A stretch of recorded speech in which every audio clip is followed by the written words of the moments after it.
In this video, I'm going to be reviewing a Eureka Ultem and Ebonite fountain pen. I'll go over the specs, I will do a writing sample, and I'll tell you what I like and don't like about this pen coming up.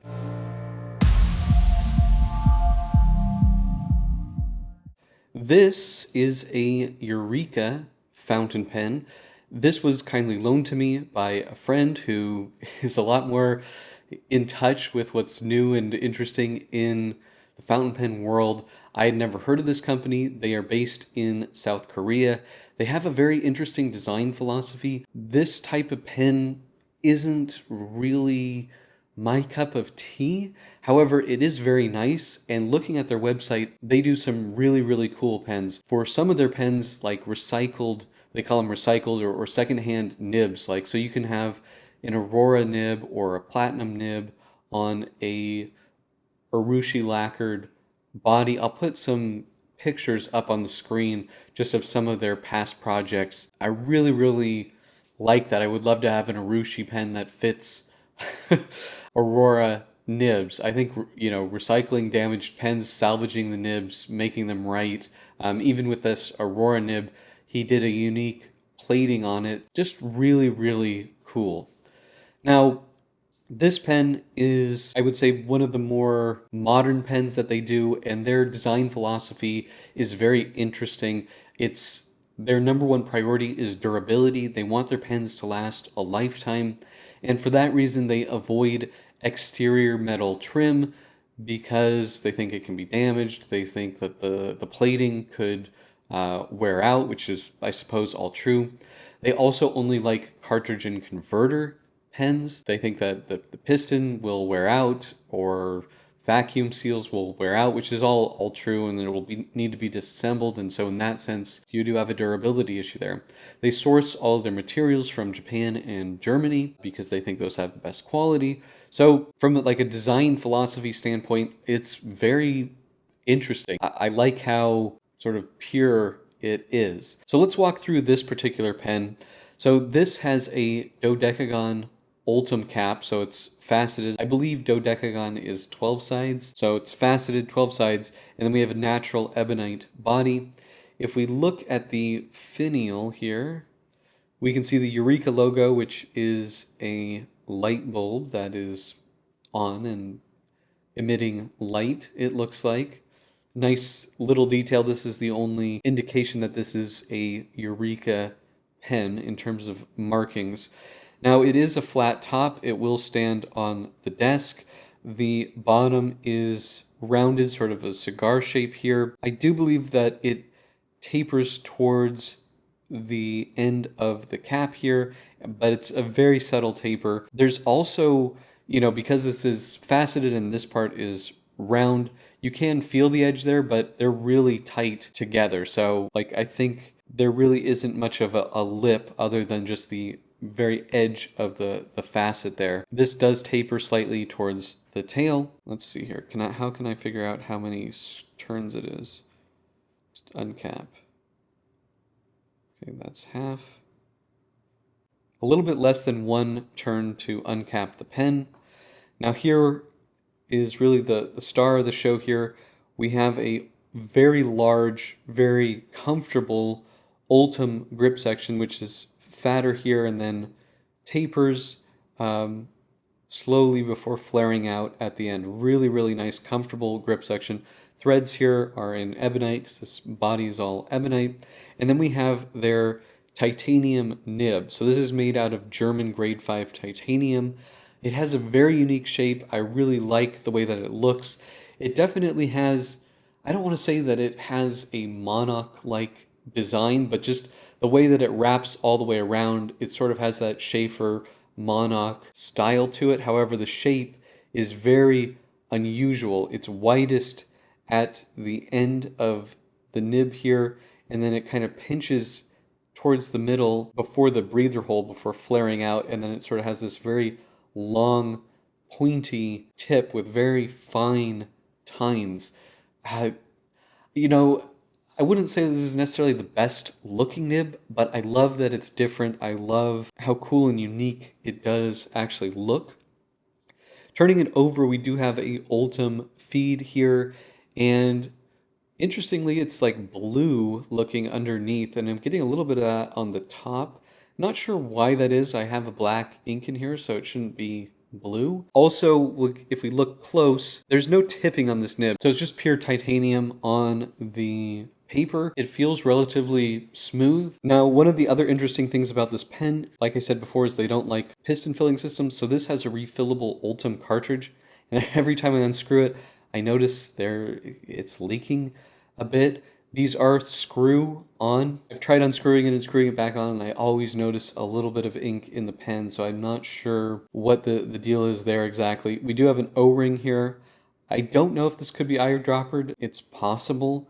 I never like to do that in a pen that doesn't have a ink shutoff, but that might be possible with this pen. Let's do some measurements. Looking at about 144, 143. Now this pen does not post. Capped, looking at 146, I would say. So the nib really does get quite close up to the top of the cap there. Now in terms of the grip section, the widest point, and this is a very big one, I don't think you'd hold it back here, 11.6. And then the narrowest before it flares out, 9.9. So it's not the widest grip section, but it's very comfortable.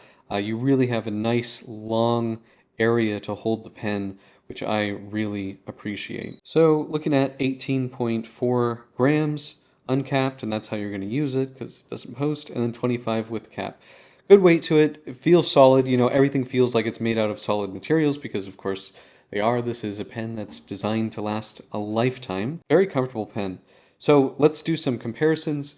Here it is with a Diplomat Aero. Here it is with a Mont Blanc 149, and it's roughly the same length. The Mont Blanc 149 is a little bit longer, but not by a huge margin. Here it is with a Delta Duna, Aurora Optima, and a Omas Gentleman, the 557 size here. So it's a big pen, full-size pen for sure, if not slightly getting towards oversized, although with the grip section I would say it's a full-size pen. For the writing sample, I'm going to be using a Papermind Tomoe River hardcover notebook. These notebooks are excellent for fountain pens and for Blake's Broadcast viewers and subscribers. You can get 10% off with code BB10 at checkout. So this is the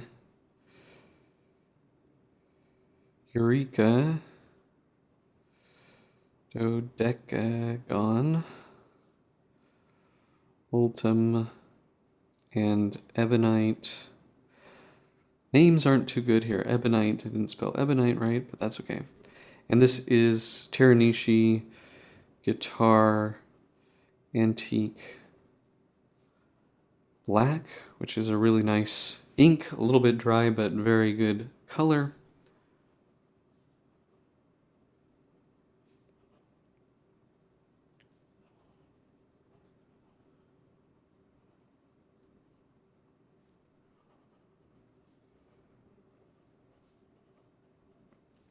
Try some fast writing.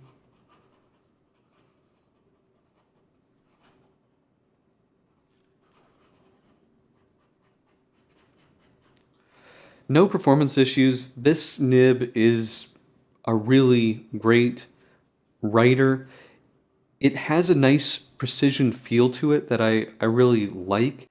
I wouldn't say it's super smooth, but there's a little bit of feedback, not quite as much as you would have like on a Sailor, or I would say this is maybe more Aurora-like. It's just a really, really nice nib. This is titanium, but it's not really that flexible. If you push on it a little bit, you can see a little bit of line variation. It doesn't really impart any softness to it. Upside down, very smooth actually. I think it's smoother upside down than it is right side up. Interesting. And it seems like it keeps up pretty well. There isn't much difference in line variation though, but that's pretty much it. Nice writer. So what are my pros and cons for the Eureka Ultem and Ebonite fountain pen? Well, I think that the build quality of the pen is excellent. I do like the faceted Ultem cap with the natural Ebonite body. I really think the star of the show is the grade 5 German titanium nib and Ultem feed. This looks just really cool, really unique. To develop your own nib is a real wow. And this pen was $160, which if you compare that to like the Shown Design Monarch, which I think is a fantastic nib, and I love that that is made in the USA, this is a much better deal. The nib is threaded so you can unscrew it. I like the design philosophy such that this is something that's designed to last an entire lifetime. They really put a lot of thought into the materials and what to include and what not to include. I do think it is interesting that they have their own Ultem cartridge. Now going to the cons, the Ultim cartridge, I notice it's kind of leaky. I don't know if that's normal. It's possibly just user error, but don't love to see that. Design-wise, this is not really my kind of pen. You know, I kind of go back and forth whether I like these Ultim pens or not, and ultimately, no pun intended, I never really end up getting on with them. I do think that this brand is really cool. I really would encourage you to look at their website, especially their like Urushi pens with secondhand nibs. I would really like to have one of those in the future. But if you like this style of pen, $160, this is a pretty awesome pen overall. But that's pretty much it. Do you guys have this pen? Do you like this pen? Let me know in the comment section below. If you like this video, please hit that like button. And if you want to see more fountain pen, paper, and ink videos, please hit that subscribe button. Thank you so much, and until next time.